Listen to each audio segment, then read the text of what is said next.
Gloire à Dieu. Salut, tape la main de 3-4 personnes autour de toi avant de prendre place. En l'occurrence, des personnes que tu ne connais pas. C'est toujours intéressant, des personnes que tu ne connais pas.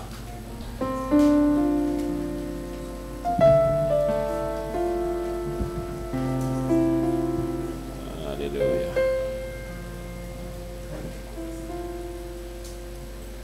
Gloire à Dieu. Dis avec moi, gloire à Dieu. Et je voulais m'entretenir. Alors pour les stars qui ont fait toute la semaine, il y a certainement des points qui vont ressembler à un rappel, mais je ressentais dans le cœur. J'étais même pas sûr de forcément apporter la parole parce que la semaine a été intense. Et c'est Apénadine qui me rappelait, oui, mais au fait, toi, ta semaine n'a pas commencé le lundi. Et c'est vrai que vendredi dernier, j'étais en séminaire à ICC Boïco. Donc ça fait vendredi, ça fait samedi, ça fait dimanche. Et puis lundi, mardi, mercredi, jeudi, vendredi. Et puis samedi. Mais le Seigneur fortifie. Quelqu'un dit un bon amen. Vrai, véritablement, le Seigneur fortifie. Et dans la pensée que je recevais, c'était de revenir sur ce point que le Seigneur nous a entretenu avec les stars pendant toute la semaine, parce que ça concerne tout enfant de Dieu. Ça concerne tout chrétien. Et nous sommes dans l'année de la manifestation de la destinée. Dis avec moi, manifestation de la destinée. Non, dis-le plus fort. Dis-le comme si tu y croyais. Ah, c'est mieux. Et tu vois, dans la notion de la manifestation de la destinée, nous l'avons dit, la question de la destinée, c'est par rapport donc au destin, ou encore par rapport à la mission, par rapport encore au but pour lequel Dieu t'a suscité sur terre. Je le dis, je le redirai encore, que tu n'es pas le fruit du hasard, qu'il y a une raison particulière pour laquelle Dieu t'a créé. Tu n'es pas un accident, peu importe la manière par laquelle tu es arrivé sur cette terre, ou peu importe là où tu te trouves présentement à cause de tes erreurs ou à cause des circonstances qui t'ont emmené là où tu es. Tu n'es pas une erreur. Tu n'es pas un échec. Dis-moi un bon amen. Ouais. Parfois, nous pouvons nous blâmer nous-mêmes à cause des erreurs d'hier. Parce que c'est vrai, tout choix que tu poses aujourd'hui aura une influence sur ta vie de demain. C'est pour cela qu'il faut faire attention avec les choix. Et parfois, nous avons fait des choix qui ne sont pas bons et qui nous ont emmenés à avoir une récolte qui, elle aussi, n'est pas forcément bonne. Mais laisse-moi te dire, même là-dedans, le Seigneur ne se répand pas de ses dons. Même là-dedans, le Seigneur dit, écoute, je suis le Dieu de la deuxième chance. Mais au fait, il n'est pas le Dieu de la deuxième chance, il est le Dieu de la énième chance. C'est-à-dire qu'avec lui, tout est toujours possible. Peu importe là où tu te trouves, peu importe ce qui a pu se passer. C'est important de le comprendre. Et dans l'année de la manifestation de la destinée, je le crois, que le Seigneur est en train de ramener plusieurs sur le chemin initial pour lequel Dieu les avait suscités, pour lequel Dieu les avait appelés. C'est ton cas, c'est mon cas, dans le nom de Christ Jésus. Dis-moi un bon amen.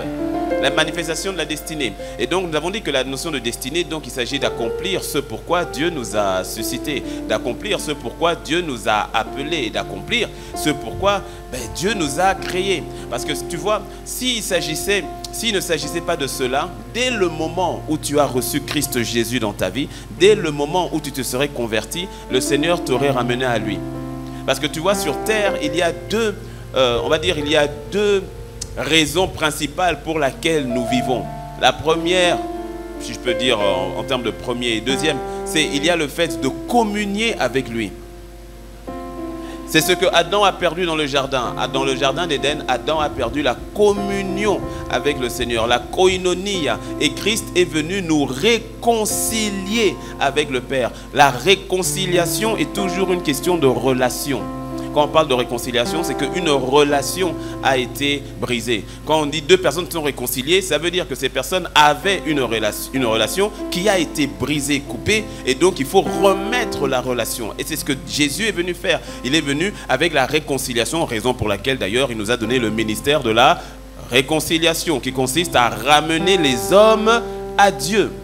Que les gens se réconcilient avec le Seigneur. Donc tu comprends qu'il y a cette notion de communion, de koinonia. Dans la communion, voit la notion de l'adoration, voit la notion de la prière, voit la notion de la méditation. En fait, tout ce qui nous emmène à communier, à demeurer dans la présence du Père, tout ce qui nous emmène à l'aimer, tout ce qui nous emmène à être dans la relation. La communion, dis avec moi la communion.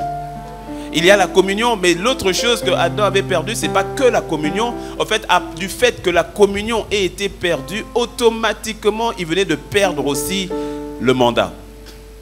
Ou encore la vision. Automatiquement.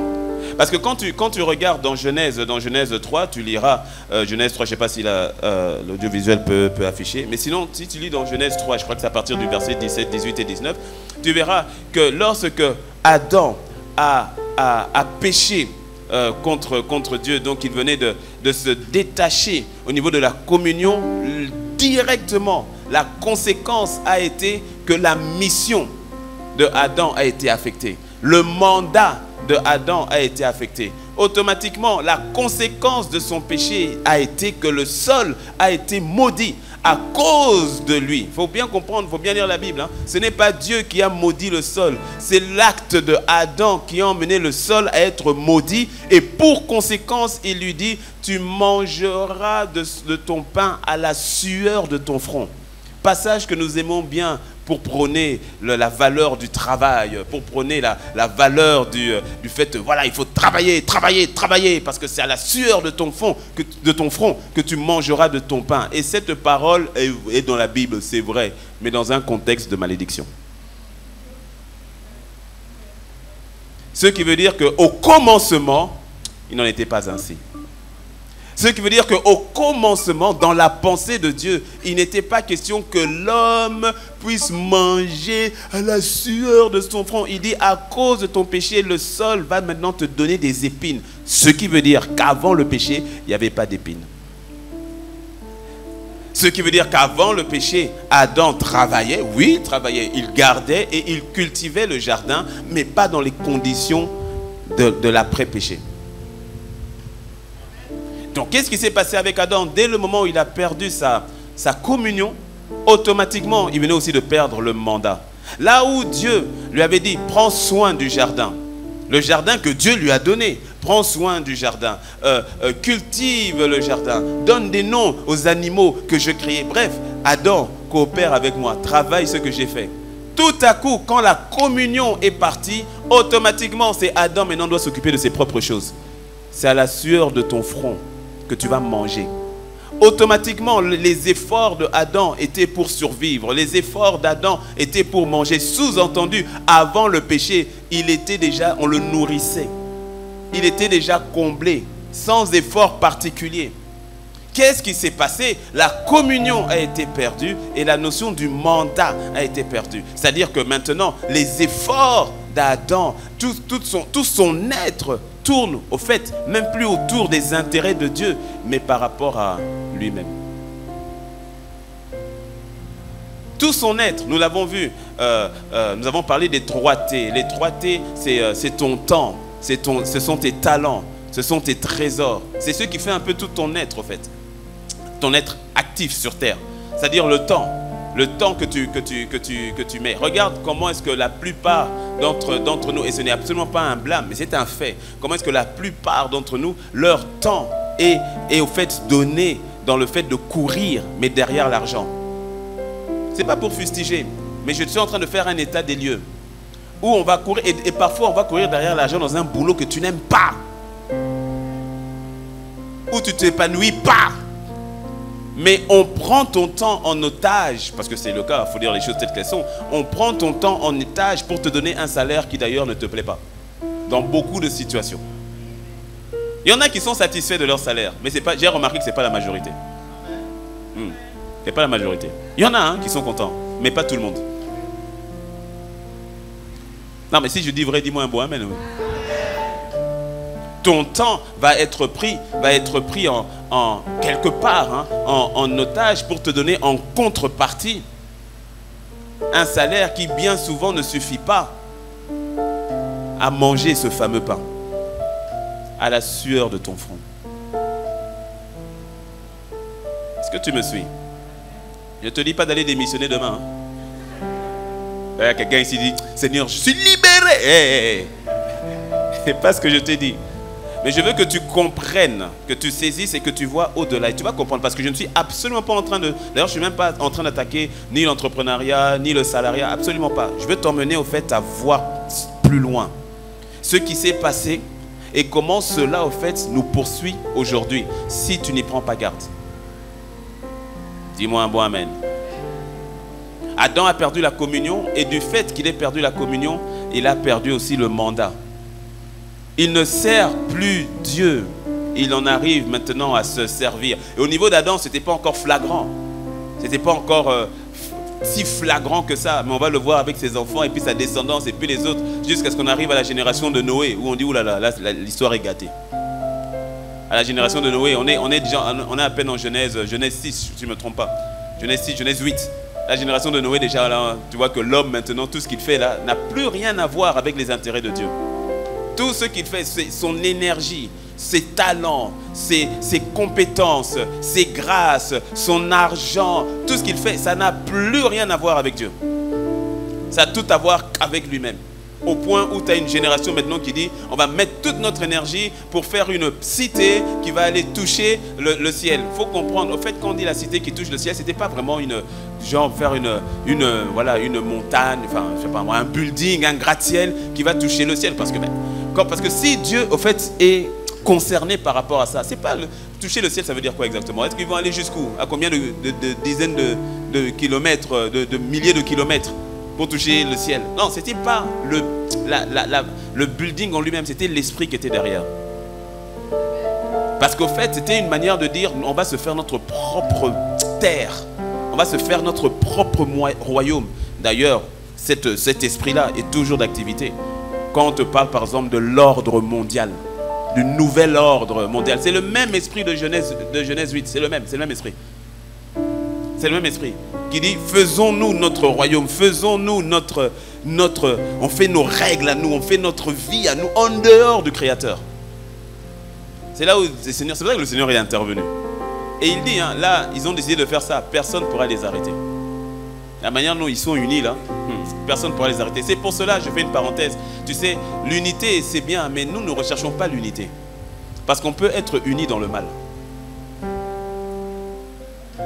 Oui. Ce n'est pas l'unité qu'on recherche. Moi, je ne recherche pas l'unité entre toi et moi. Ce n'est pas vrai. Je ne recherche pas ça. Je recherche à être unis à Christ. Et que tu sois uni à Christ. Et si nous sommes unis à Christ, forcément, toi et moi, on sera unis.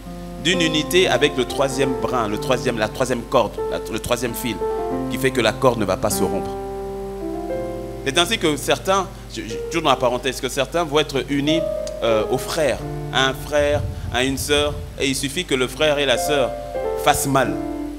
Il suffit que le frère et la sœur ils te trahissent, ou ils te trompent, ou quelque chose qui se passe. Automatiquement, le lien là va se couper. Or, si je réalise que ce qui va me m'unir à toi, ce n'est pas ma relation avec toi d'abord, c'est ma relation avec le Christ, qui est ton Christ. Et parce que je suis uni à lui, je ne peux pas me désunir avec toi. Même quand tu as mal fait. Même quand j'ai mal fait. Mais même quand tu as mal fait, je ne peux pas me désunir avec toi. Parce qu'au fait, je remarque que le lien est plus fort qu'entre toi et moi. C'est un lien avec le Christ. C'est pour cela que quand je suis uni au Seigneur, je suis obligé de te regarder et te demander pardon. Je suis obligé de te regarder et d'accepter ton pardon. Je te dis, hein, on peut être unis, mais dans le mal, on va être unis, on va faire du mal à tel frère. Au nom de Jésus. Ah, il y a des choses bizarres. Hein? On est unis, mais on va faire du mal à telle église. Au nom de la vérité. Miséricorde. Je ne vais citer aucun nom, mais ce matin, j'étais avec le pasteur Freddy de ICC Martinique. Et puis on discutait. Des fois on échange un petit peu. On se dit, qu'est-ce que tu as reçu de dire aujourd'hui et toi, voilà, et à un moment donné, il me dit, il y a une situation qui se passe dans un pays dont je vais taire le nom aussi. Mais en gros, sur l'estrade, sur la chaire, un pasteur qui est en train de régler ses comptes avec un autre pasteur. Il ne le cite pas, mais au fait, dans la description, tout le monde sait qui c'est. Un pasteur, ils sont dans le même endroit, dans la même ville, voire même dans le même quartier en plus. Et pas des pasteurs d'églises de 200 places. Hein. Église de milliers. Et donc, on discutait tout à l'heure et je regardais ça et ça m'a fait mal. Ça m'a fait mal. J'ai eu honte d'abord, puis j'ai ressenti de la colère. C'était assez impressionnant. La colère, puis la honte, et puis de la douleur. Et simplement à un moment donné, j'ai dit, Seigneur, pardonne-nous. J'ai dit, Seigneur, pardonne-nous.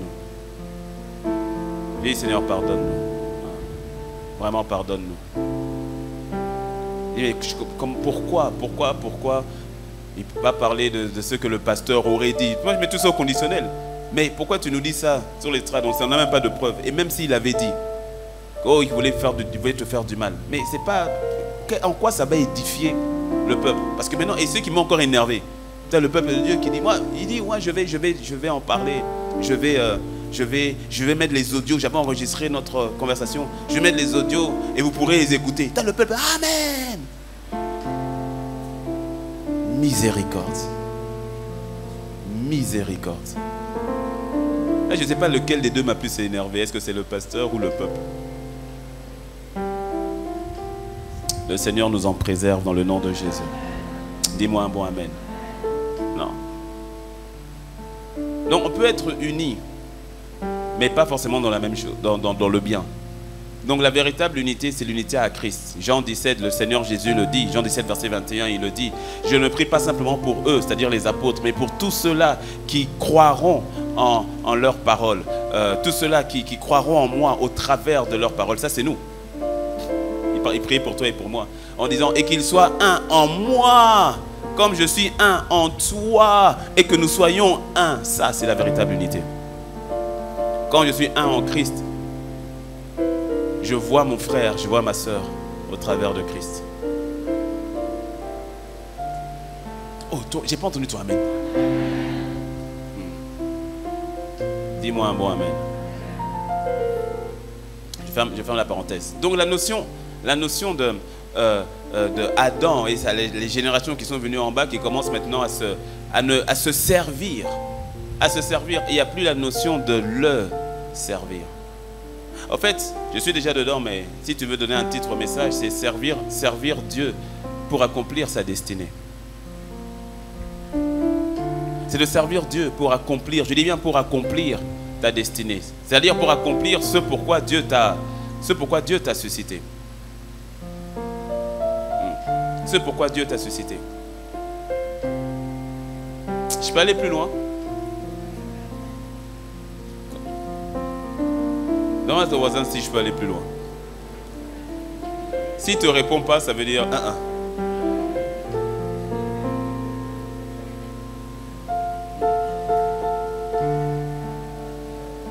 En bas, il faut bien demander au voisin si je peux aller plus loin. Parce que ça risque un peu de chatouiller un petit peu. Ça ne va pas faire mal, ça va chatouiller. Il y a des chatouilles parfois qui font un peu mal.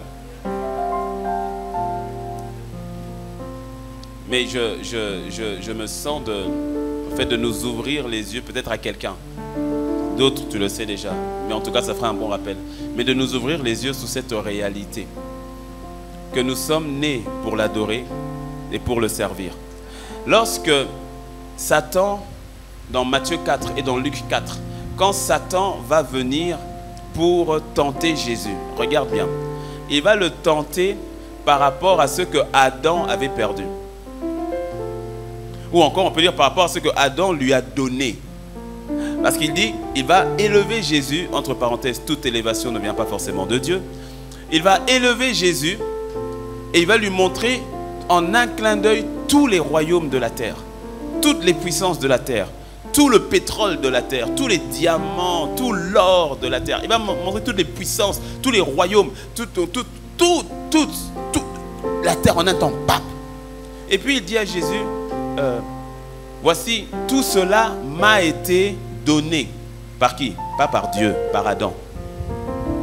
C'est pas Dieu qui a donné ça à Satan, c'est Adam. Et là, c'est vrai, il ne ment pas. Même s'il a volé, mais au final, ça lui a été donné. Parce que c'est Adam qui lui a cédé.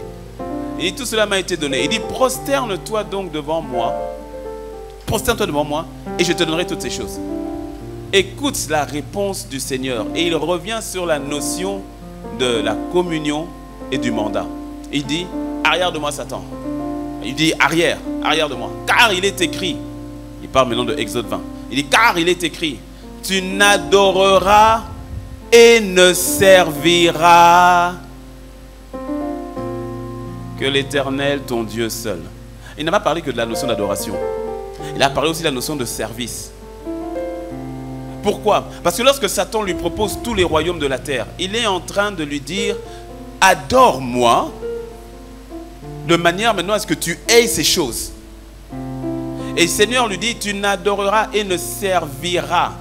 Parce que la notion de service est liée à l'adoration. Lorsque tu vas dans Matthieu 6, verset 24, il est écrit, nul ne peut servir deux maîtres en même temps. Soit il aimera l'un et il haïra l'autre, soit il s'attachera à l'un et il méprisera l'autre. Personne ne peut servir. Dis avec moi, servir. Il dit personne ne peut servir deux maîtres en même temps. Il fait allusion à la notion de service, mais quand tu vois la profondeur de ce mot service, il fait allusion aussi donc à la notion d'adoration. Parce que dans le service là, il y a la notion d'adoration. Donc servir Dieu est une extension de ton adoration. Dis-moi un bon amen. Servir Dieu est une extension de ta communion avec le Seigneur. Raison pour laquelle Dieu s'attend à ce que tu le serves. Quand je dis Dieu s'attend, Dieu est en train de s'attendre.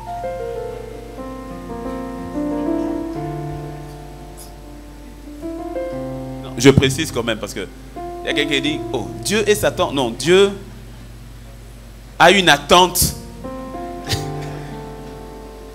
qui est que, on ne sait jamais, qui est que tu le serves. Donc Dieu s'attend à ce que tu le serves.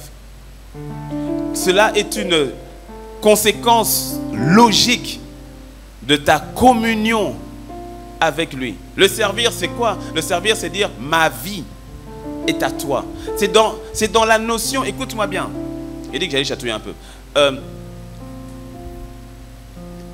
Quiconque ne sert pas Dieu, quiconque ne sert pas Jésus, ne peut pas pleinement parler ou appeler Jésus Seigneur. Parce que dans la notion de Jésus Seigneur, c'est Jésus Maître. Et quand il est Maître, c'est que je suis à son service. Or, si je ne le sers pas, la dimension de Seigneur n'est pas complète.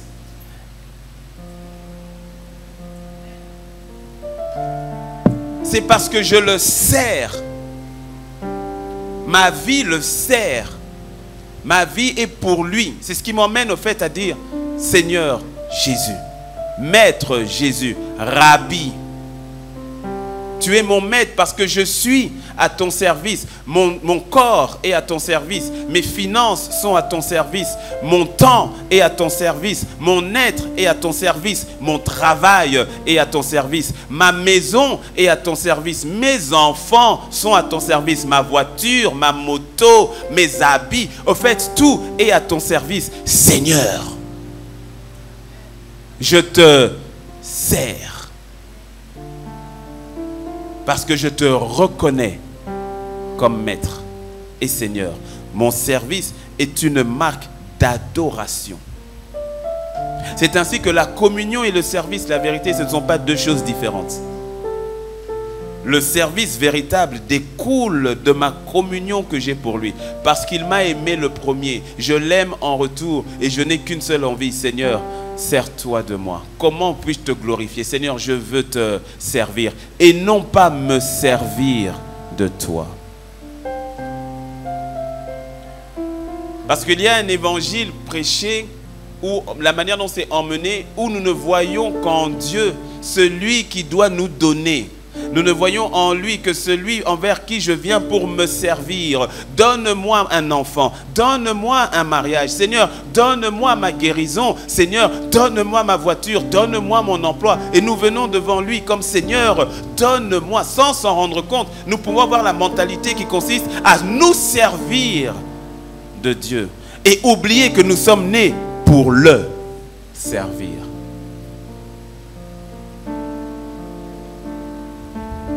Non pas que le Seigneur n'est pas dans la joie lorsqu'il te donne toutes ces choses. C'est son plaisir en tant que Père. Mais je t'emmène dans la notion du Seigneur. Dis-moi un bon amen. Dieu est notre Père, Padre, Abba, Fada, Daddy, Baba, oui. Mais dans la notion du Seigneur, tu entendras Paul qui va le dire lorsqu'il sait qu'il va bientôt mourir. Paul va faire allusion à Dieu, allusion à Jésus, mais en tant que Seigneur, voire même en tant que juge. J'ai combattu le bon combat, j'ai achevé la course, j'ai gardé la foi. 2 Timothée 4, verset 7 et verset 8. Désormais, la couronne de justice m'est réservée. Le Seigneur, le juste juge, le Seigneur, le juste juge, me la donnera en ce jour-là. Pas simplement à moi, mais aussi à tous ceux-là qui auront aimé son avènement. Il t'emmène donc à dire, je sais que Dieu est mon Père, Dieu m'a aimé, que Jésus est mon Sauveur. Mais à la fin de sa vie, il va faire référence à Jésus, non pas en tant que sauveur, mais Seigneur, juste juge. Et là, il fait allusion au service qu'il lui a rendu pendant toute sa vie. Parce qu'au service, une vie qui sert Dieu est une vie qui, et c'est là que tu dois vraiment comprendre, est une vie qui, plus tard, et quand je dis plus tard, je dis que quand toi et moi on va quitter cette terre, est une vie qui plus tard va déterminer ta position d'éternité. Et c'est peut-être là, encore une fois, que beaucoup nous n'avons pas forcément une pleine conscience de ces réalités-là. Tu sais, la vie est longue et courte en même temps. Elle est longue, mais elle est courte. 60 ans, c'est beaucoup, mais en même temps, c'est peu. En même temps, c'est peu. Et par rapport à l'éternité, 1 milliard d'années, ça demeure rien par rapport à l'éternité. Mais même quand je dis 1 milliard d'années, tu as du mal à concevoir 1 milliard d'années. Et pourtant, l'éternité, c'est au-delà. C'est ainsi qu'à plusieurs reprises, la Bible dit, la vie n'est que comme un souffle. Depuis qu'on a comme tu es arrivé à l'église, tu ne te rappelles même pas du souffle que tu as fait quand tu es rentré dans la salle. Tu ne te rappelles même pas. Tu ne te rappelles pas. Tu en as fait plusieurs. Tu ne te rappelles même pas. C'est ça ta vie. As-tu remarqué que les personnes qui sont décédées, qui sont parties hier, même si c'était des personnes que tu aimais, des proches, mais tu as remarqué que la vie a continué? Et tu as remarqué que petit à petit, le souvenir de ses proches a commencé à s'étioler? Et as-tu remarqué qu'à un moment donné, il y a une génération qui n'a pas connu ces personnes si importantes?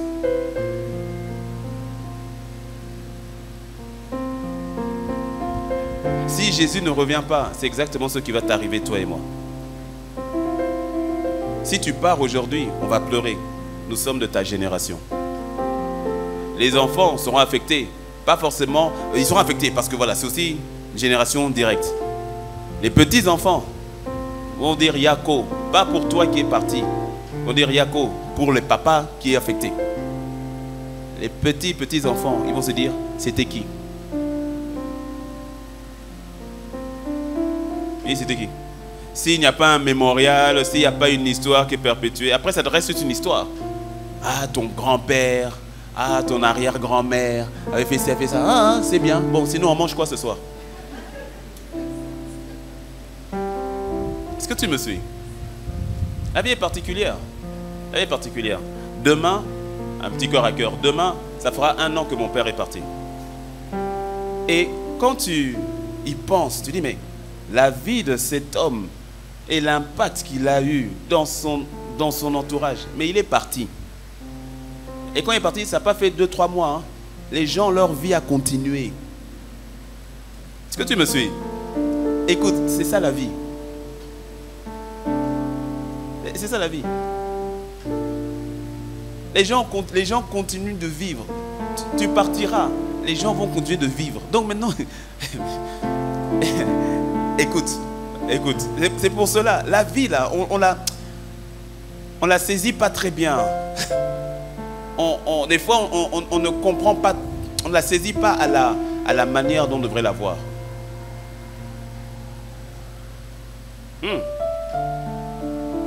C'est pour ça, tu sais, le fait de connaître le Christ, mon ami, le fait de connaître Jésus,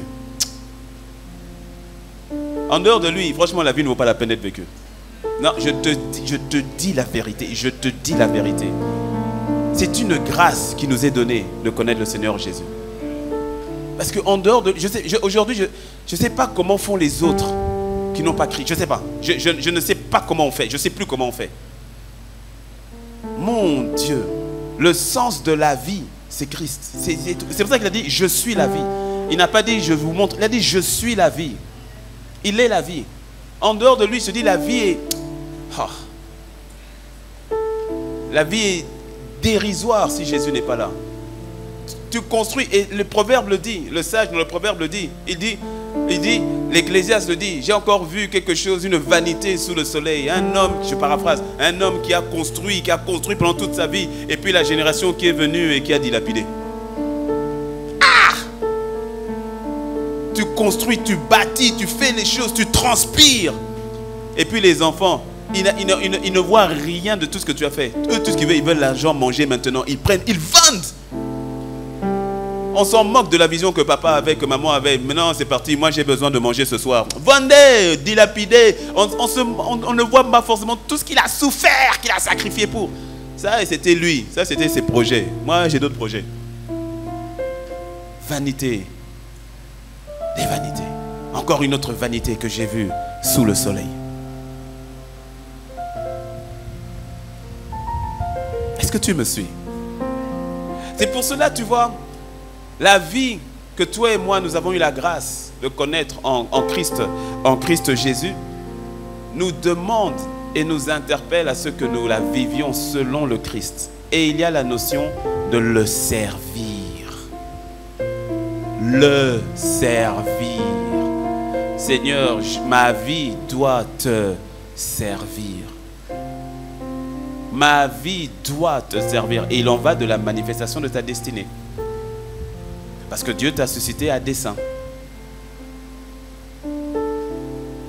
Le servir, c'est le servir dans l'église locale, c'est le servir. Le servir, Dieu directement, c'est le servir. Le servir dans le monde, au boulot, là où tu es. Tu n'y es pas pour ton chèque de travail, pour ton chèque de salaire. C'est pas pour ça. Tu y es pour le servir. Pour le servir. Y être une lumière. Y être Christ. Y être l'église. Pour le servir. Tout ce que j'ai, Seigneur, c'est pour toi. C'est ça la notion du serviteur. On parle de destinée. Tu sais, c'est pas simplement pour ton moment sur terre, mais c'est pour la suite. Que lorsque tu arriveras devant le Seigneur, qu'il puisse dire sur toi, bon et fidèle quoi? Ah ah. Serviteur. Servir Dieu, c'est pas seulement être homme de Dieu, femme de Dieu, prêcher. Non, tous nous sommes appelés à le servir. Tu n'es pas obligé d'avoir un micro pour servir Dieu. D'ailleurs, on sera surpris au ciel de voir de grands serviteurs que Facebook ne connaissait pas. Oh, dis-moi bon amen. Oh, je te dis. Tu verras des femmes de ménage qui ont servi Dieu en prenant soin de leurs enfants, en priant pour leurs enfants. Et Dieu va dire, bonne et fidèle servante. Ah oui. Tu verras des illettrés, des analphabètes qui, avec le peu qu'elles ont reçu, ont tout donné pour le Seigneur, ont fait du bien autour d'elles, ont servi Dieu. Et le Seigneur dira, bon et fidèle serviteur. Mais elles ont donné leur vie pour le Christ, au service du Seigneur. Parce que tu vois, le mandat, le verdict et la récompense, elle est donnée à de bons et fidèles serviteurs. Il est important que tu te dises, Seigneur, il faut que ma vie te serve. Que ma vie soit ton service et ne pas avoir la mentalité du consommateur qui vient simplement donne-moi, donne-moi, donne-moi. Seigneur, je suis en droit, je suis en droit. Mais qu'est-ce que toi tu décides de lui donner. En fait, tu ne lui donnes pas quelque chose, tu lui donnes tout. Quelqu'un a dit, Jésus est Seigneur de tout ou Seigneur de rien. Tu lui donnes tout. Ma vie pour te servir. Et il en va donc des verdicts, il en va des récompenses. Bon et fidèle serviteur, l'histoire est dans la parabole est dans Matthieu 25, quand il dit bon et fidèle serviteur. Et puis il en va aussi des récompenses célestes. Tu verras que toutes les récompenses célestes, parce que oui, il y a des récompenses célestes. Mon ami, il y a des récompenses célestes. Que le Seigneur t'ouvre les yeux sur la réalité de l'éternité. Il y a des récompenses célestes. Il y a des récompenses célestes. Tu crois en Jésus, nous serons sauvés, c'est vrai. Mais tous ne seront pas forcément récompensés. La récompense, tu vois, le salut n'est pas une récompense. Dis-moi un bon amen. Toujours important de toujours bien préciser les choses. Le salut n'est pas une récompense. Le ciel n'est pas une récompense. Parce qu'une récompense est quelque chose que tu mérites. On te récompense par rapport à un travail. On te récompense par rapport à une œuvre. C'est pour ça que le salut n'est pas une récompense, parce qu'il n'y a aucune œuvre qui nous gagne le ciel. Il n'y a aucune œuvre qui nous sauve. Une seule œuvre nous sauve, c'est celle de Jésus à la croix. C'est pour cela que nous mettons notre foi dans son œuvre, pas dans mon œuvre, pas dans ma capacité. Sauvé par grâce. Dis-moi un bon amen. Le salut n'est pas une récompense, le salut c'est la grâce. J'ai eu foi en celui qui n'a point péché. Parce que si on devait regarder à moi, c'est compliqué. Pour ne pas dire impossible. C'est impossible. Donc je mets ma foi dans celui qui est saint. Et c'est lui qui me rend saint.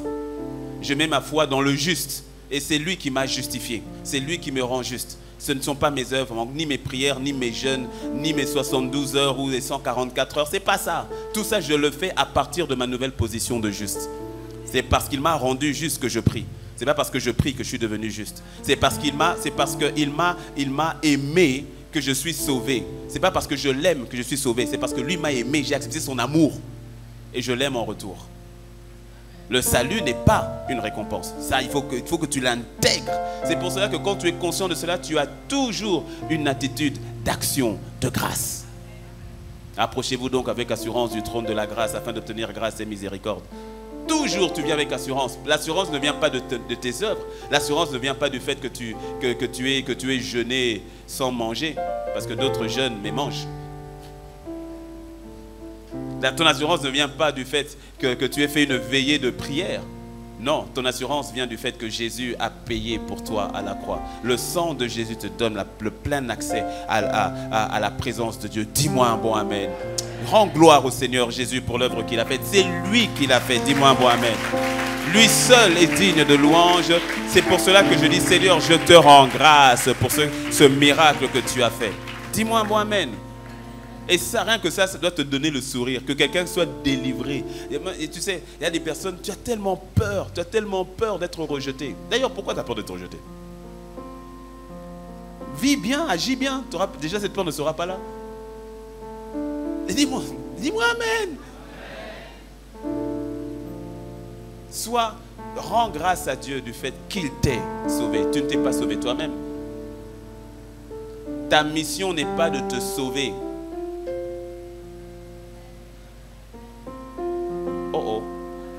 Ta mission, écoute, ta mission ou encore ton mandat, écoute-moi bien, ton mandat ou ta mission n'est pas d'aller au ciel.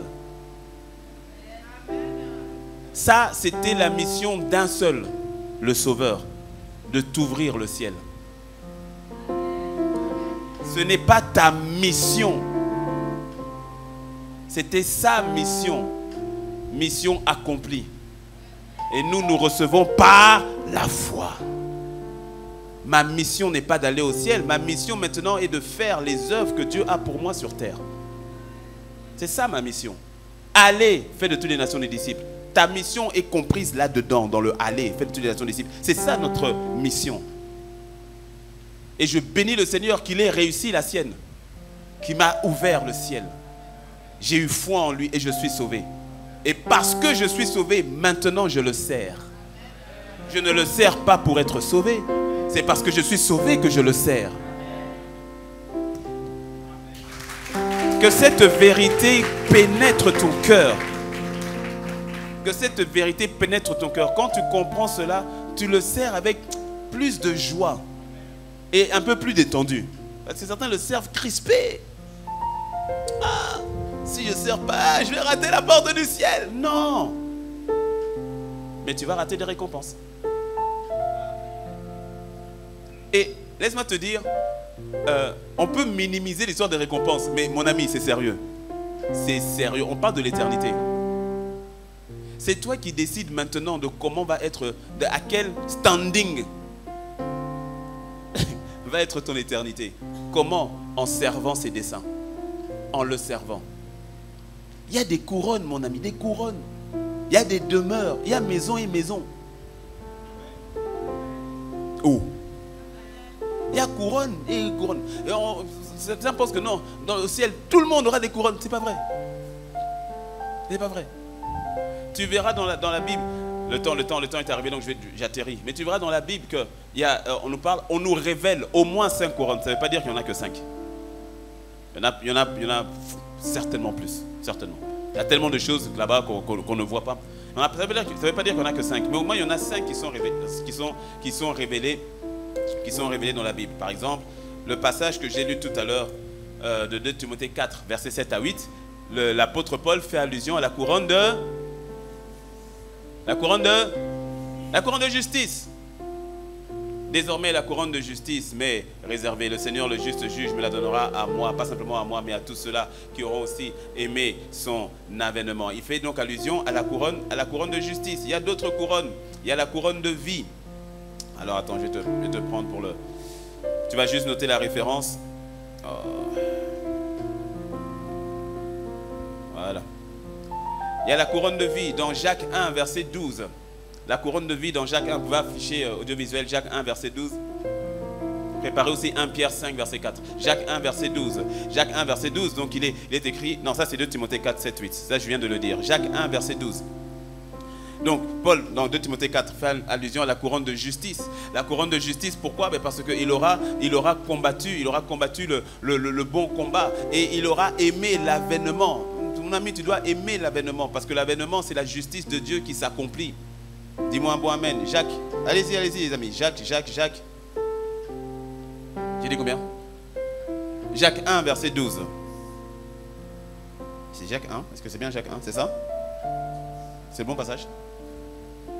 Oui, c'est ça. Heureux l'homme qui supporte patiemment la tentation, car après avoir été éprouvé, il recevra la couronne de vie que le Seigneur a promise à qui? À ceux qu'il aime.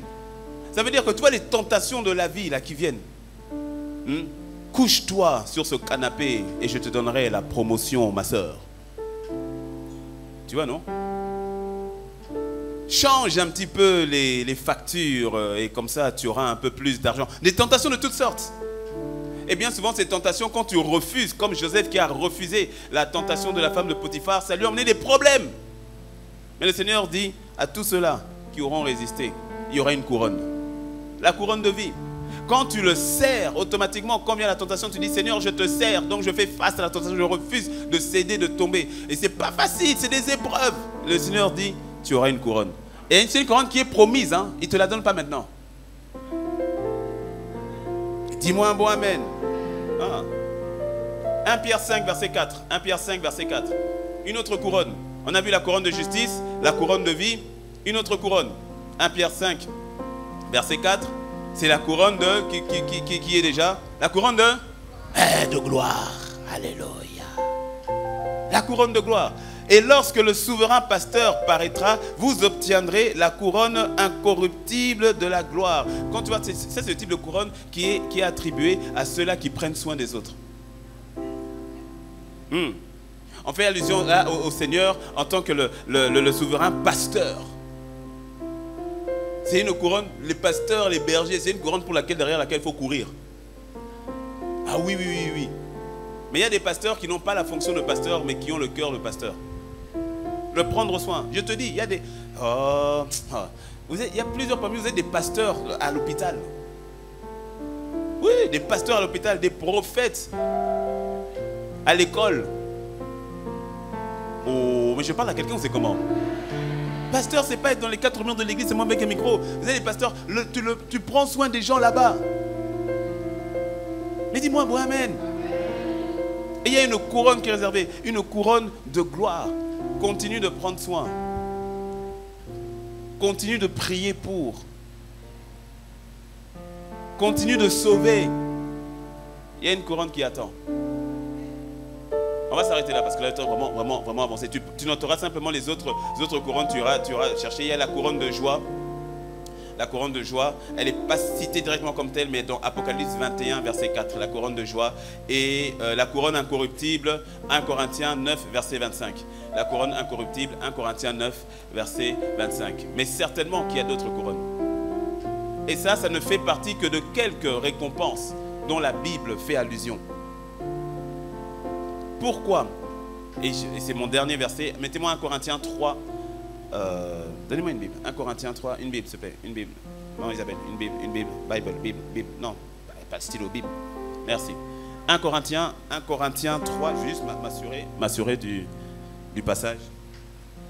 Parce que je veux que tu le lises. 1 Corinthiens 3, c'est le verset 18, si je ne me trompe pas. Non, pas 18, c'est un peu plus haut. 1 Corinthiens 3, tac.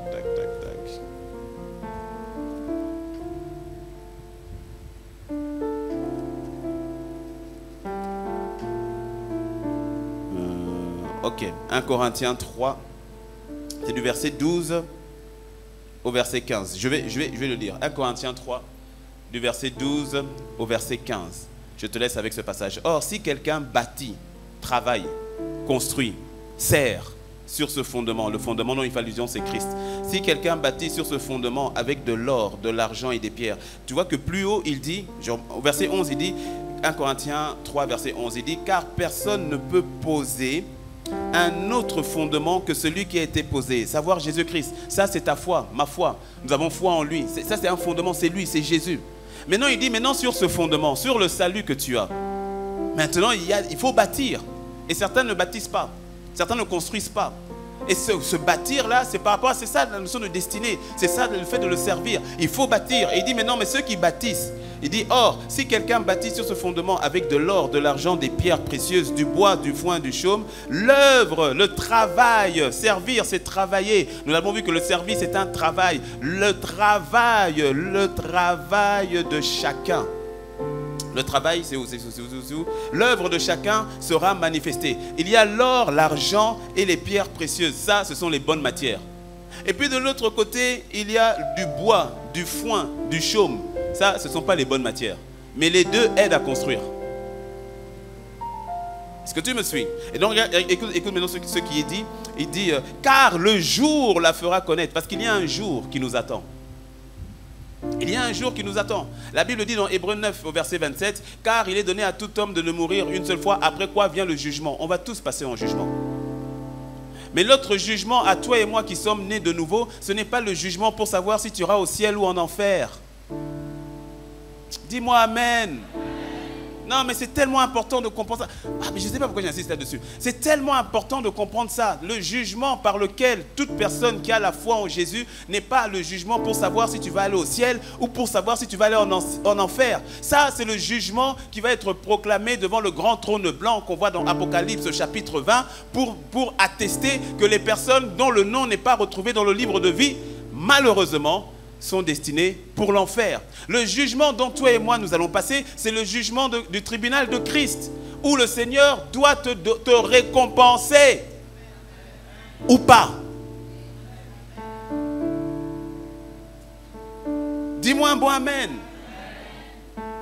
C'est cette notion de jugement que beaucoup ne voient pas, que beaucoup ne saisissent pas. Le fondement, c'est Christ, d'accord. Mais qu'est-ce que tu construis maintenant sur Christ? Qu'est-ce que tu construis sur ta foi? Est-ce que tu as Christ, mais tu continues de te servir toi-même ou de ne penser qu'à toi, mais ou bien avec Christ, tu dis, Seigneur, que ma vie soit pour toi. Laisse-moi te servir. Ne pas rechercher simplement, je veux me marier. Mais que ton mariage, c'est pourquoi? C'est pour que les gens disent que enfin tu es marié. Ou bien, Seigneur, tu dis, je veux que mon mariage soit pour ta gloire.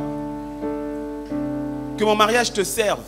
Et si tu as cette attitude, quand il vient ou quand tu la trouves, tu ne la prends pas comme ça d'abord. Tu dis, Seigneur, toi, qu'est-ce que tu dis? Ce qui veut dire que si déjà il ou elle n'est pas en Christ, Je ne vais pas fâcher quelqu'un, je vais m'arrêter là. Je ferme vite le dossier. Seigneur, il est gentil, mais tu comprends, mais Seigneur, mais tu vois, non, mais en plus, lui au moins il est gentil. Les frères là, ils sont pas gentils et ils sont toujours en BM double pied. Lui au moins, c'est climatisé, BMW. Et puis tu vois, je vais le prendre et puis il va changer, je vais le changer. Toi, tu vas changer qui? Sa mère a essayé, elle n'a pas réussi. Toi, t'es qui? Sa mère a essayé depuis des années, depuis 30 ans, depuis 40 ans, il est le même. Toi, tu dis non, moi je vais y arriver. Miséricorde. Vis encore.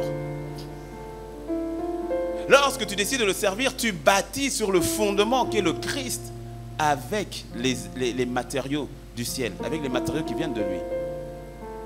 Dis-moi un bon amen. Tous nous allons passer devant un jugement. Et nous, toi et moi, qui avons la foi en Jésus, on va passer aussi en jugement, mais devant le tribunal de Christ, où nos œuvres seront révélées au grand jour. Les motivations, pourquoi est-ce qu'on a fait ce qu'on a fait, ou pourquoi est-ce qu'on n'a rien fait. Que toi et moi, nous soyons récompensés dans le nom de Jésus. Dis-moi un bon amen. Si l'œuvre de quelqu'un, alors verset 14, il dit, si l'œuvre bâtie par quelqu'un sur le fondement subsiste, il recevra une... Aha. Aha. Il recevra une récompense. Non, c'est où? C'est 14, non? 14, verset 14. Verset 14, les amis, verset 14. Il recevra une récompense. Parce que tout ce que tu fais, ça va passer par le feu. Ton mariage va passer par le feu. Ton boulot va passer par le feu. Tout ce que tu as bâti, tu as construit, tout ça, là, ça va passer par le feu. Ton service pour Dieu va passer par le feu. Ça va passer par le feu. Ce que j'ai dit tout à l'heure du pasteur là qui a parlé, ce type d'œuvre là, ça va être consumé vite fait. Ah, ça va disparaître. En même temps, à peine arrivé, ça c'est du chaume, c'est du foin, c'est de la paille. En même temps, ça disparaît. Le type d'œuvre qui demeure, c'est quand tu as été bon avec les autres, quand tu as pardonné les autres, quand tu as été patient avec les autres. Ça c'est le type d'œuvre qui demeure. Est-ce que tu me suis? Vous avez trouvé 14, c'est bon? Si l'œuvre bâtie par quelqu'un sur le fondement subsiste, il recevra une récompense. Verset 15. Verset 15. Si l'œuvre de quelqu'un est consumée,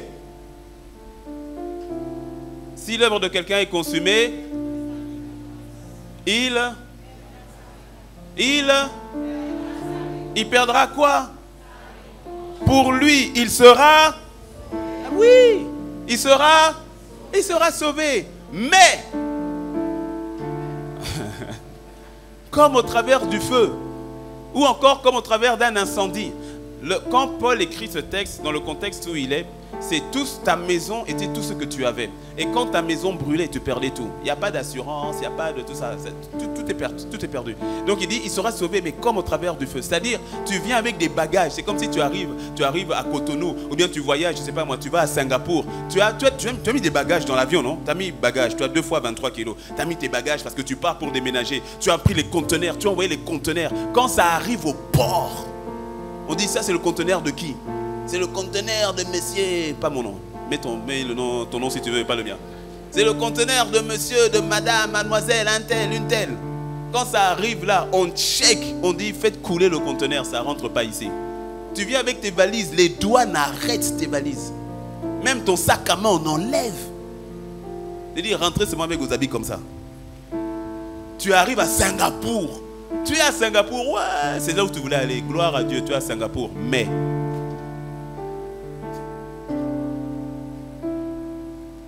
construis maintenant. Comment? En décidant de le servir. Il en va de ta destinée. Tu sais, la destinée, on parle de la destinée qui a un impact d'éternité. Hein. Elle est sur terre, mais avec un impact d'éternité. Construis maintenant. Sers-le. Mets tout ce que tu as à son service. Tout ce que tu es à son service. Et certains d'entre vous, vous devez commencer à le servir dans ton église, dans l'église locale. C'est l'un des meilleurs endroits où on apprend à servir. On apprend à donner. Où on apprend, oui. Il y en a certains parmi vous, pas beaucoup, mais certains, ta chaise est devenue tellement rouge. Tu l'as tellement chauffée que ta chaise même te dit, lève-toi, c'est bon, ça suffit. Attention, on a certains, quand tu vas t'asseoir, ta chaise va bouger. Qu'est-ce qui s'est passé? La chaise a dit, non, c'est bon, j'ai reçu des ordres d'en haut. Le servir. Dis-moi un bon amen. Il en va de ta destinée. Incline la tête avec moi. Alléluia. Shobrebo sataradabresa. Shabrebo soteteria dabreso kande brebo sande brebo chata. Que tes yeux s'ouvrent sur la réalité des récompenses célestes. Que tes yeux s'ouvrent sur la nécessité, le besoin de le servir maintenant de ta vie. Que tes yeux s'ouvrent. Que tu vois la dimension que Christ donne au fait que ta vie doit le servir, que ta vie doit être pour lui, que ta vie, tout ce que tu es, tout ce que tu as. Qu'est-ce que la vie? Qu'est-ce que la vie sans le Christ? La vie, c'est cette herbe qui pousse simplement et puis qui sèche et qui est prise pour aller être jetée au feu. Qu'est-ce que la vie sans le Christ? Ce n'est qu'un souffle qui apparaît aujourd'hui et qui disparaît l'instant d'après. Mais ta vie a une importance capitale aux yeux de Dieu parce qu'il a donné la sienne pour que toi tu aies la vie. Et cette vie lui est précieuse, cette vie est précieuse. Lorsque tu décides de le servir, tu es en train de montrer que ta communion avec lui t'emmène à donner toute ta vie. Tu as donné ta vie au Seigneur, c'est une bonne chose. Tu as la foi en Jésus, c'est une bonne chose, c'est le fondement. Mais rentre maintenant dans la dimension de Jésus Seigneur, pas simplement Sauveur, mais de la dimension de Jésus qui est Seigneur. Lorsque Jésus est apparu à Saul de Tarse, devenu Paul, quand il lui apparaît et il pose la question, il dit, mais qui es-tu Seigneur? Il lui dit, je suis Jésus que tu persécutes. Il te sera difficile de régimbler contre les aiguillons, il te sera difficile au fait d'emmener à bien ce projet que tu t'es donné contre l'Église. Tu n'y arriveras pas. Et puis après, Saul, directement, on va lui poser une question. Il dit, Seigneur, que veux-tu que je fasse? Automatiquement, il vient donc de se soumettre au Seigneur en disant, ok, dis-moi que faire. Dis-moi quoi faire. Et le Seigneur va lui donner des instructions. Ça, c'est la dimension du Seigneur, du kurios.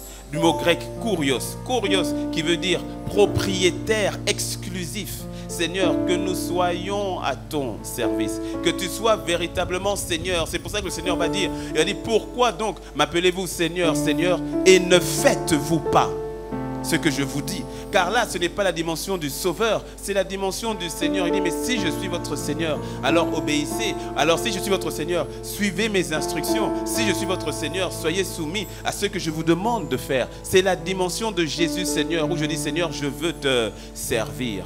Non pas me servir, mais te servir, être à ton service, être à ta disposition, me rendre disponible pour toi. Je veux te servir dans ma famille, je veux te servir dans mon travail, je veux te servir dans mon église, je veux te servir dans mes affaires, je veux te servir dans mon école, dans mon université, je veux te servir, Seigneur, je veux te servir. Je ne veux pas simplement m'arrêter à la fondation, je veux construire sur cette fondation, mais construire avec de l'or, construire avec des diamants, avec de l'argent, avec des pierres précieuses. Je veux construire avec toi. Seigneur, je choisis de te servir.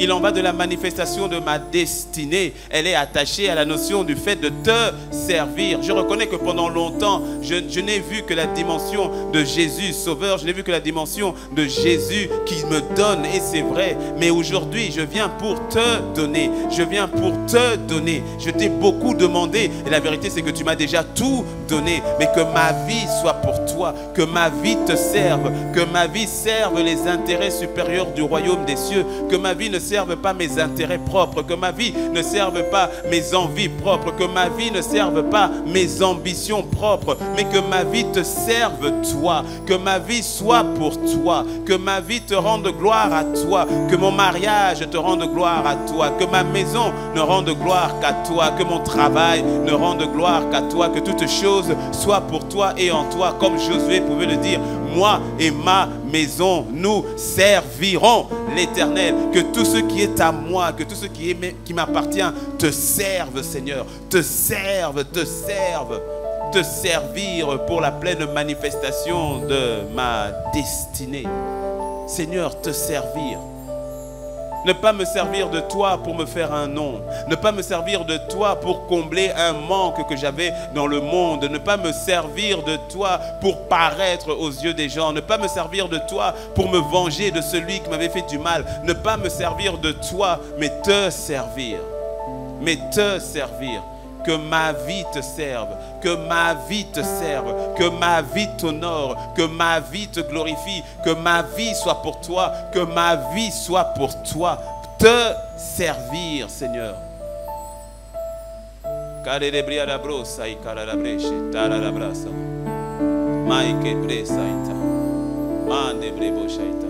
Je sens dans mon esprit plus d'une personne qui servait avant, mais qui ne servent plus le Seigneur maintenant. Pour diverses raisons, bien souvent. Pour diverses raisons. Mais je sens ces personnes qui ne sont plus dans la position de Seigneur, je veux te servir. Parfois, ça cause une déception. Déception au niveau de l'église, ou bien une déception au niveau d'un pasteur, du pasteur, ou déception au niveau d'une circonstance, les choses ne sont pas bien passées. Et puis tu as dit, si c'est ça, servir Dieu, à quoi bon? Quand je te sers, je ne vois rien en retour. Je t'ai servi, regarde ce qui m'est arrivé. Et sans s'en rendre compte, on dit, non Seigneur, je t'aime toujours, hein, je te respecte, mais bon, vraiment, pour l'histoire de te servir, là, non.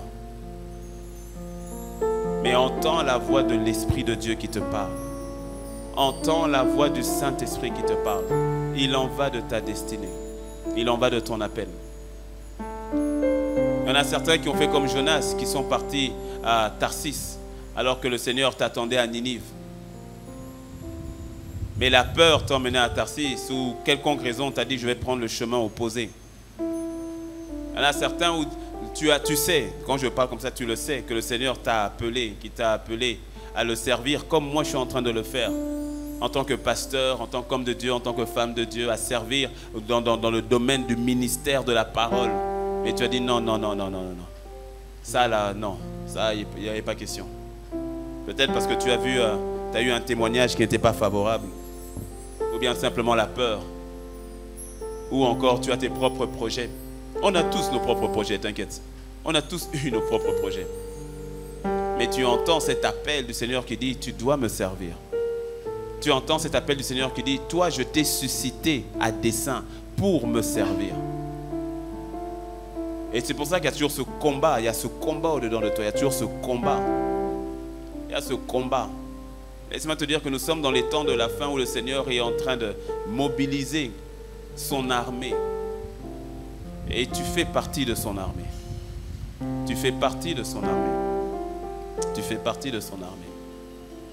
Que le Seigneur, l'Esprit te donne de voir et de comprendre, de saisir la grâce et l'opportunité qu'il te donne de pouvoir servir, le servir. De pouvoir le servir. De pouvoir le servir.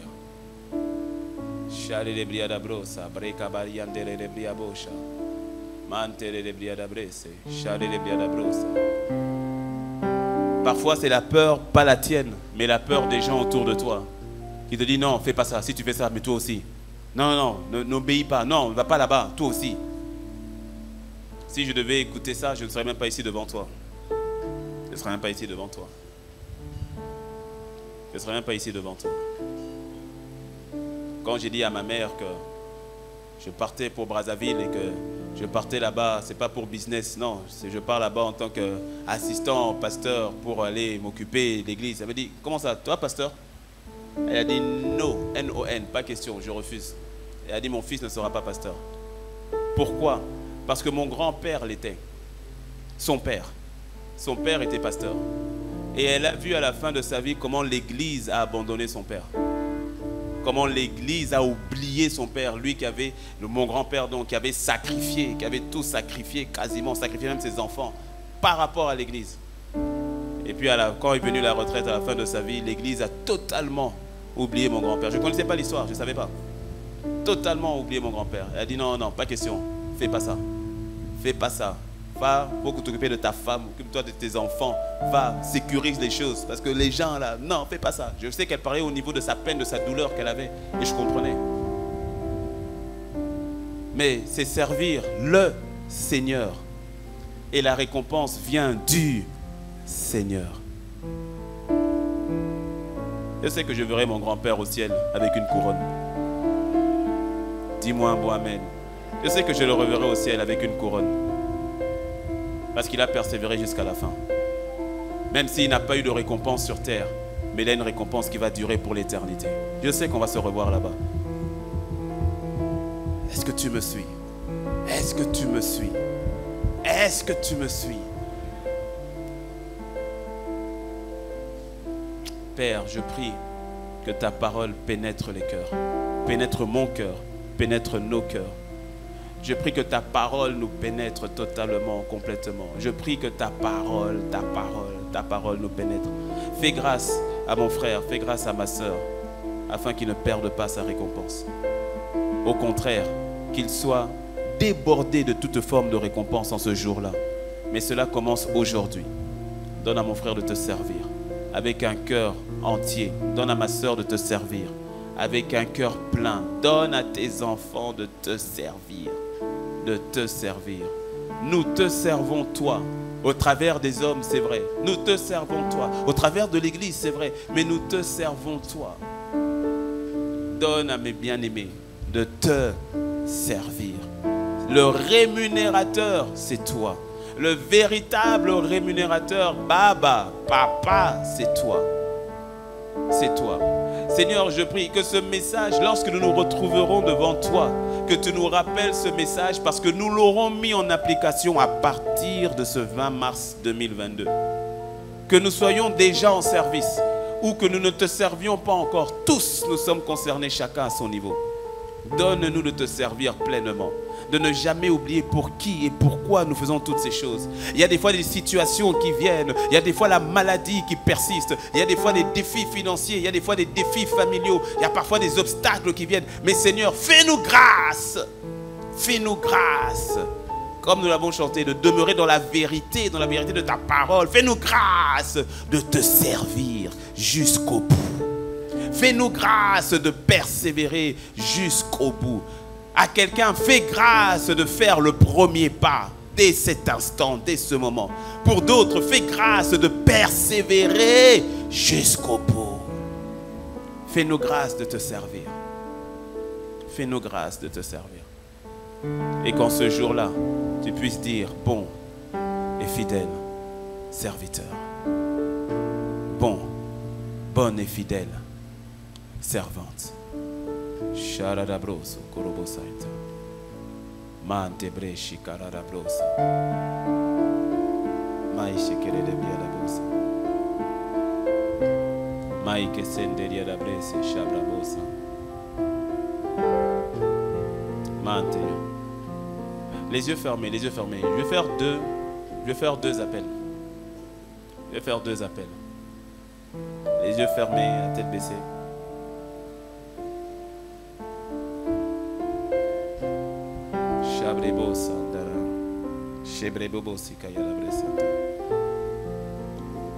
Le premier appel que je veux faire, je te dis, notre vie sur terre, c'est la communion et la mission. La communion avec Dieu et la mission que Dieu nous donne. Le premier appel que je vais faire, ça concerne la communion, la réconciliation avec Jésus, avec le Père au travers de Jésus. Tu es ici, tu n'as jamais donné ta vie à Jésus. Ce n'est pas le fait d'aller à l'église. Non. Ce n'est pas le fait d'aller à l'église. Ce n'est pas le fait d'être né dans la foi. Il n'y a pas de choses pareilles. Ça n'existe pas, en fait. Même si tu es né dans une famille chrétienne. Je suis né dans une famille chrétienne. Mais ce n'est pas ça qui a fait de moi un né de nouveau. Quand je dis né de nouveau, si tu ne comprends pas c'est quoi né de nouveau, c'est que tu ne l'es pas encore. Mais cela consiste donc à se réconcilier avec le Père dans la foi en Christ Jésus. Je n'ai pas dit connaître des choses sur Jésus. J'ai dit avoir la foi en lui. Quand tu as la foi en lui, c'est-à-dire que tu reconnais que sans lui, tu es un pécheur. Et donc tu te répands de ta vie personnelle de péché. Et de dire, Seigneur, c'est toi que je veux. Je veux marcher avec toi. Je veux te suivre toi. Je veux te servir toi. Tu n'as jamais fait cette prière. Tu n'as jamais pris cette décision. Mais aujourd'hui, tu dis, pasteur, je veux prendre cette décision. Rappelle-toi, le ciel, ce n'est pas quelque chose que tu fais. Ce n'est pas une question de bonnes œuvres ou de mauvaises œuvres. C'est son œuvre. Mais tu dois avoir foi en lui. Tu n'as jamais fait cette prière, tu n'as jamais pris cette décision alors que nous avons tous les yeux fermés, la tête baissée. Mais tu dis, pasteur, je veux prendre cette décision, je veux que tu pries pour moi. Lève la main là où tu es, je vais prier pour toi. Que ce soit dans la salle du haut, que ce soit dans la salle du bas, tu lèves la main là où tu es, distinctement afin que je te voie et je vais prier pour toi. Que le Seigneur te bénisse, garde la main levée, garde la main levée. C'est une décision qui est capitale, il n'y en a pas de plus importante que celle-là. Il n'y en a pas de plus importante que celle-là. Dans la salle du bas aussi, si c'est ton cas, tu lèves la main là où tu es. Nous gardons les yeux fermés, mais toi lève la main et je vais prier pour toi. Tu dis, Seigneur Jésus, je reviens à toi. Je te donne ma vie. Nous gardons les yeux fermés, gardons les yeux fermés.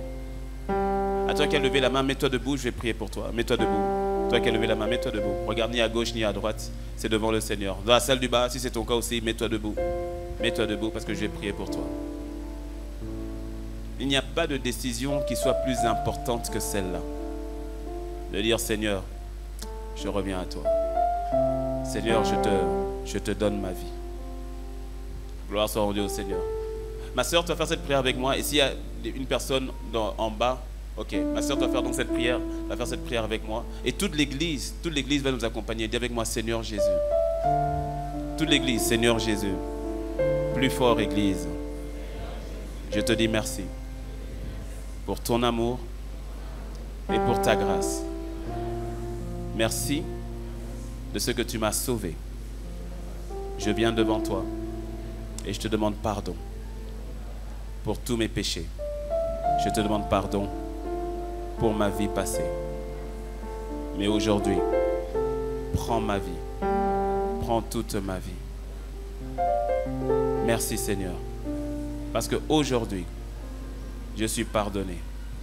Aujourd'hui, je suis changé. Aujourd'hui, je deviens enfant de Dieu. Aujourd'hui, je t'appartiens. Merci Seigneur. Merci Jésus. Conduis-moi et dirige-moi. Merci Seigneur. Ok. Reste debout, Seigneur, je vais prier pour toi. Alléluia. Père, merci. Seigneur, je te rends grâce. Je te dis merci. Merci Seigneur pour ma soeur. Il n'y a pas de décision qui soit plus importante que celle-ci.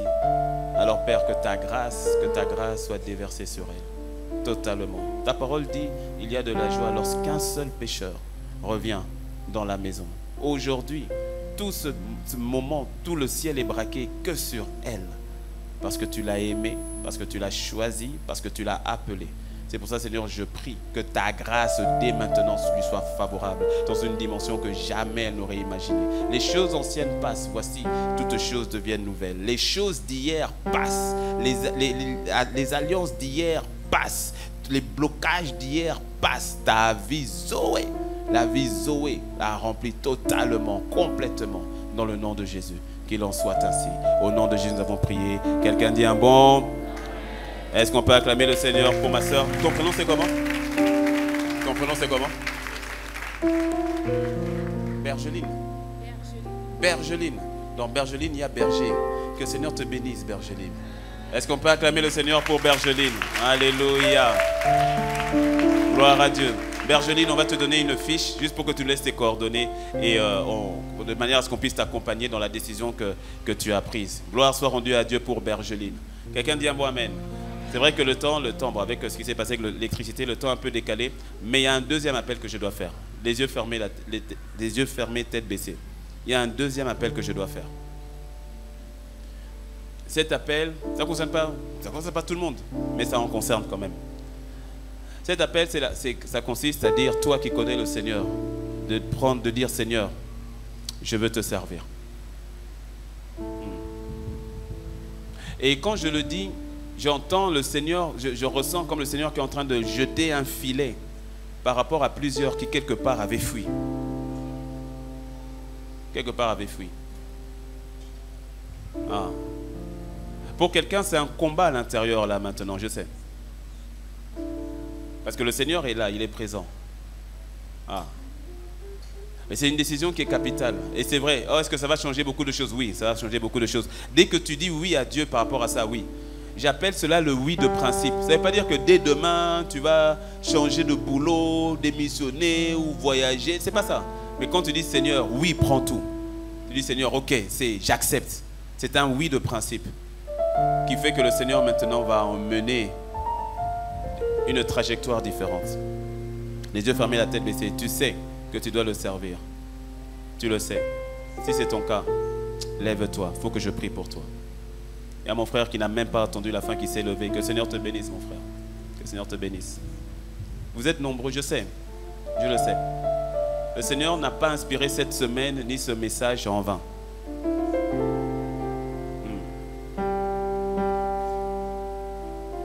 Alléluia. Dans la salle du bas aussi, c'est le cas, levez-vous. Levez-vous. On a bon 5 dans la salle du bas aussi qui se lèvent. On a plusieurs dans la salle du haut qui se lèvent. On a plusieurs qui se lèvent. Ouais. Alléluia. Ouais. Alors que tu es debout, et je laisse encore quelques temps à quelques-uns qui doivent se lever aussi. Écoute, ce fardeau que je ressens, que le Seigneur te bénisse, mon frère, ce fardeau que je ressens n'est pas petit. Je te promets, il n'est pas petit. Je n'aurais pas débordé aussi longtemps, tiré aussi longtemps, si je n'obéissais pas au fardeau que je ressens du Saint-Esprit. Ouais. Tu n'as pas idée du nombre de personnes qui dépendent de toi. Parfois, on a été déçus par rapport au service à Dieu directement, ou du service à Dieu dans l'église. Et peu importe ce qui s'est passé, les hommes ne sont pas parfaits. Mais ça paraît bizarre, Dieu a besoin de toi. El Shaddai, autosuffisant. Et pourquoi il aurait besoin de nous? Parce qu'il a lui-même a fait les choses comme ça. C'est encore une fois sa grâce. Parce que la vérité, c'est qu'il est autosuffisant. Mais il a décidé de passer par toi, par moi. Il a besoin de toi. Il a besoin de toi. Il y a quelqu'un qui doit dire, Seigneur, je vais te servir à nouveau. Et il y a quelqu'un qui dit, Seigneur, je choisis maintenant de te servir. Restez debout, on est en train de vous passer une fiche. Parce qu'en fait, ce ne sera pas juste une prière là de maintenant. Ce sera une prière où après, on va encore vous contacter et on va reprier avec vous. Je vous dis la vérité. Parce que parmi vous, il y a des personnes qui sont telles des libérateurs. Oui, telles des libératrices. L'une des raisons pour laquelle tu es passé par tout ce par quoi tu es passé, parfois pour d'autres une forme de découragement, pour d'autres c'est un peu comme Pierre, à cause de ses erreurs qu'il a complètement laissé tomber, à cause de ses propres erreurs. Mais regarde quelqu'un comme Pierre, il s'était auto-disqualifié, mais regarde tout ce que le Seigneur avait prévu de faire au travers de lui. Regarde quelqu'un comme Samson, qui lui aussi a fait des bêtises, et pourtant à la fin, Samson a accompli beaucoup plus qu'il n'avait fait pendant toute sa vie. Mais tu n'es pas obligé d'être un Samson. Tu n'es pas obligé de servir Dieu au point d'en mourir. Non. Et tu veux que tu le serves vivant. Il veut que tu le serves vivant. Regarde quelqu'un comme Jonas qui ne voulait pas aller servir le Seigneur. Et lorsqu'il est parti, c'est 120 000 âmes en une prédication qui ont été sauvées de l'enfer. Tu n'as pas idée du nombre de personnes qui dépendent de toi. Le diable le sait. Il le sait. C'est pour cela qu'il envoie toutes sortes de choses. C'est pour cela qu'il envoie toute forme d'offense, de blessure. C'est pour cela qu'il envoie toute forme de découragement, toute forme de distraction. C'est pour cela qu'il envoie aussi toute forme de relation parfois bizarre. Il y a un frère que j'aimais énormément. Avant que j'arrive à ICC, j'avais 20-21 ans. On était toujours ensemble. J'ai eu 2 frères comme ça. On était toujours ensemble. À la chorale, en train de jouer, lui à la guitare, moi au piano. Et je me rappelle de ce frère, ce premier frère. Il aimait tellement Dieu, il aimait Dieu. Et puis un jour, quelqu'un est passé par là. Tout le monde lui disait, mon frère, c'est pas elle. Mon frère, c'est pas elle. Il faut pas. Dès qu'il a épousé, il a littéralement disparu de la circulation. Littéralement. L'ennemi le sait, il le voit, il le sent, il le capte lorsqu'il y a une étoile sur toi, lorsqu'il y a une lumière sur toi. Il voit ces choses et il fait tout pour que toi-même tu en arrives à dire non, je ne vais plus servir ou je ne vais pas servir. Il a peur de ce que tu transportes. Il a peur de la destinée que tu transportes. C'est pour cela qu'il se déchaîne. Mais il échoue dans ta vie aujourd'hui dans le nom de Jésus. Tu es appelé à le servir. Tu es appelé à le servir. Qu'est-ce que la vie? La vie est l'herbe qui pousse et puis qui sèche et puis c'est fini. Ta vie doit avoir un impact d'éternité. Ta vie doit compter. Ta vie doit avoir un impact d'éternité. Sers le Seigneur. Sers-le de tout ton cœur. C'est lui, c'est sa grâce qui te permet de le servir. Paul l'a dit, je suis ce que je suis par la grâce de Dieu. J'ai travaillé plus que eux tous, toutefois, non pas moi, mais la grâce de Dieu en moi. Cette grâce n'a pas été vaine. Alléluia. Shabrobosa debriada bresa. Alléluia. Chandebriana moso coriada brese. Est-ce qu'on peut lever la voix en esprit? Prions pour nos bien-aimés. Restez assis les autres. Vous restez debout. Vous qui êtes debout, restez debout. On élève la voix pour vous maintenant. Brebo sebre kashande brebo saya. Brante brico sete brena aika mande briada brose. Shanderia da brebo sakarene maika sete briata mantere. Cobre sandebre kayete bria sakara braita. Shabra baba babaiko mante brese. Seigneur, merci pour tes enfants, merci pour tes serviteurs, merci pour tes servantes. Merci Seigneur parce que tu as jeté le filet ce midi afin d'en récupérer plusieurs. Seigneur, je vois plusieurs qui te servent avec force, qui te servent avec persévérance, qui te servent avec gloire. Je vois la destinée de plusieurs être manifestée, la destinée de plusieurs être glorieuse. Père, merci parce que je vois la peur être ôtée, je vois la confusion être ôtée. Père, merci parce que je vois la foi être libérée. Je vois la foi être libérée dans le nom de Christ Jésus.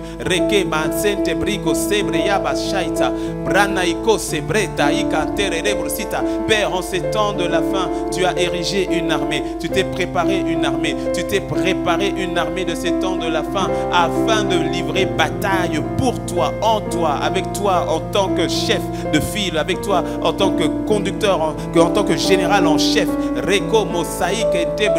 Je prie que par le Saint-Esprit maintenant tes enfants, tes serviteurs soient remplis par toi, soient saisis par toi. Je prie que dès maintenant le miracle de la transformation s'opère dans le cœur de mon frère et de ma soeur. Je prie que dès maintenant l'audace soit le partage de mon frère, l'audace soit le partage de ma soeur, que l'audace soit le partage de tes bien-aimés. Merci Père parce que tu les emmènes à te servir à nouveau, à te servir avec joie, à te servir avec foi, à te servir avec courage. Il y a une destinée attachée à la vie de mon frère, une destinée attachée à la vie de ma soeur. Merci parce qu'il y a des nations qui sont attachées à mon frère, des nations qui sont attachées à ma soeur dans le nom de Christ Jésus.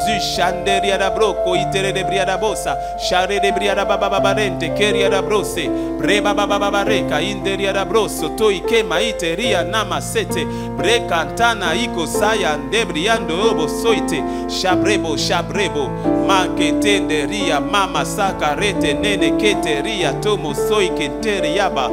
Father God, in Jesus' name, Seigneur, je prie que dès maintenant, tu déploies ta grâce sur tes enfants. Dès maintenant, déploie ton manteau sur tes enfants. Dès maintenant, déploie tes ailes sur tes enfants. Dès maintenant, déploie ton onction sur tes enfants. Dès maintenant, Père, il y a quelque chose qui est en train de se jouer là, maintenant.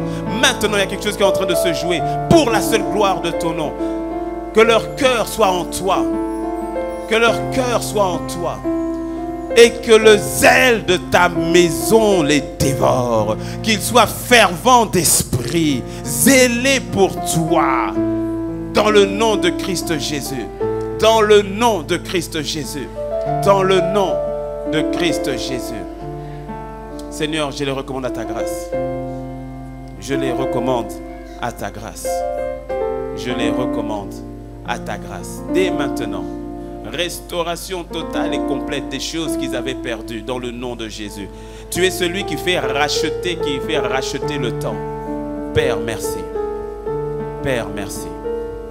Seigneur, je les bénis en ton nom. Vous êtes bénis dans le nom du Seigneur Jésus. Vous êtes restaurés dans le nom du Seigneur Jésus. Vous êtes déjà équipés dans le nom du Seigneur Jésus. Seigneur, merci. Qu'il en soit ainsi. Au nom de Jésus, nous avons ainsi prié. Et quelqu'un dit un bon. Que quelqu'un dit un bon. Gloire à Dieu. Est-ce que tu peux acclamer le Seigneur? Gloire au Seigneur. Alléluia. Prenez place, prenez place. Vous avez reçu une fiche ou un papier. Laissez-nous vos coordonnées. Nom, prénom et contact. Nom, prénom et contact. On va vous rappeler cette même semaine. Cette même semaine. Oui. que ce soit ici, pour qu'on se voit ici à Sion, qu'on se voit au centre-ville, en fonction de ce qui vous arrange. Mais on va se voir cette même semaine. Il y a beaucoup de choses à dire, mais là déjà vous avez fait un pas qui est capital. Pour certains d'entre vous, votre salut, quand je dis votre salut, je ne parle pas du salut être sauvé, je parle du salut par rapport à la manifestation des grâces. Pour plusieurs d'entre vous, votre salut est lié à votre service. Pour ne pas dire nous tous d'ailleurs. Pour ne pas dire nous tous. Et que cela soit votre partage dans le nom de Jésus.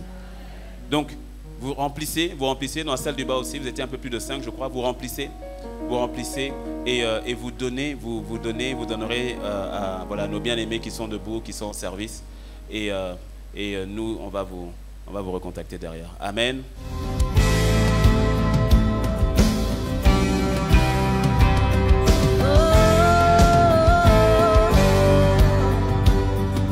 Bonjour Majesté, je m'appelle Fofo Fresh.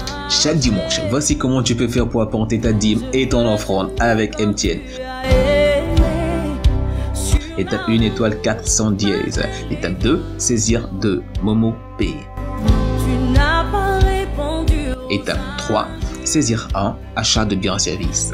Étape 4, saisir le numéro 69 14 51 12. Étape 5, renseigner le montant, ensuite le motif de votre transaction, dîme, don, offrande, etc. Étape 6, entrez votre code PIN personnel. Le nom qu'elle se fera votre transfert est Impact Centre Chrétien P2M. Avec Flouze, étoile 155, étoile 4, étoile 1, étoile 11, 314, étoile le montant de votre offrande ou de votre dîme, étoile 1, étoile votre code secret, dièse. Que chacun donne comme il a résolu en son cœur, sans tristesse ni contrainte, car Dieu aime celui qui donne avec joie. À bientôt. Sur l'amour triomphe toujours. Oh,